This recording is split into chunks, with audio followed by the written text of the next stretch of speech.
I don't know if you heard about it, but genetically modified organisms are getting a little bit of a rebrand. It's called biofortification. Biofortification.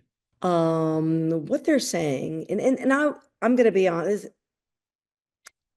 I am going to give full disclosure.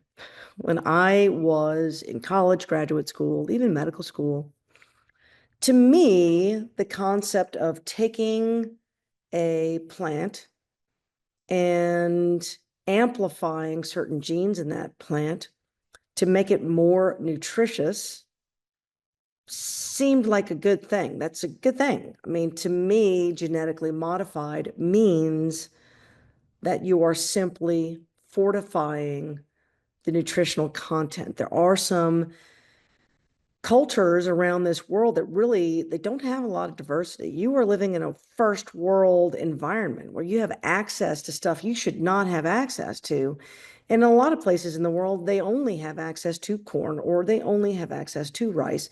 There's not a lot of animal protein going around. There's not all the vitamins that they necessarily need. And so if you could take rice or corn or wheat or some other product and add into it a gene that adds B12 or vitamin A or some other thing that people are deficient in, you might be able to improve malnutrition and vitamin deficiencies in these parts of the world where honestly this is the only food they get to eat.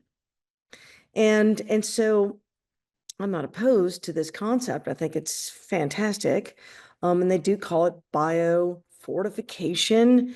And really, it's designed to improve micronutrient deficiency. I mean, but here's the problem that biofortified is actually the same definition as genetically modified, except you don't know biofortified versus genetically modified.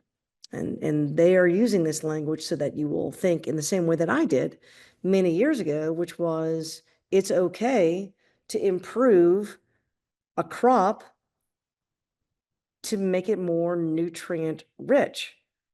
In the modern world, we know that genetic modification is not used to improve nutrition. It's used to improve the speed at which something grows, the resistance to herbicides and pesticides, so you can spray it right onto the product. It's not really used to improve your life. It's used to improve the bottom line. So always beware. The average American does not need a crop that is biofortified. So if you start seeing the words biofortified, the question has to become, in what way? So genetically modified soybeans, for example, are not genetically modified to give them more protein or more vitamins. They're genetically modified to resist Roundup.